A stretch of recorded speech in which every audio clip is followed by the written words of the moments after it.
April O'Neil is the one character that changes completely with every reboot.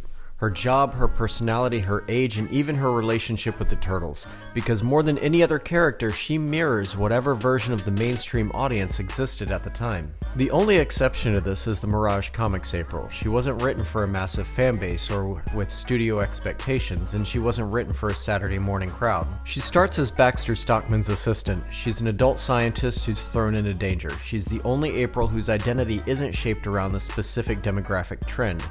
She's not a damsel, eye candy, love interest, or comic relief. She's a competent person adapting to a world that suddenly includes ninjas, mutants, and aliens. The 1987 animated April reflects late 80s TV. She's a confident career woman who still falls into damsel in distress scenarios. She's capable and charismatic, but framed through the era's idea of what a girl character in a boys show looks like. 1990 live-action April balances the previous two. She's grounded enough for adults, but energetic enough for kids. She keeps the journalist role, but with more realism and maturity to reach a broader audience. 2003 April shifts again. Early 2000s audiences gravitated toward competent, active, equal partner female leads. In this version, she's a scientist, a fighter, emotionally steady, and genuinely treated as part of the team. She's not a mascot or a plot device, she's a peer. Michael Bay's live-action April is probably the worst version because it reflects Hollywood trends more than audience trends. She's stylized, high-gloss, and sexualized both in design and how characters treat her.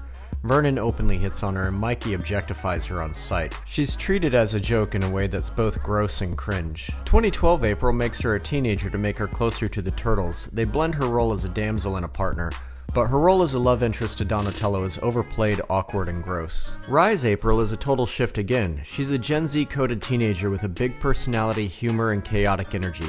She's identity first and archetype second. No damsel role, no crush subplot, and no fixed expectations.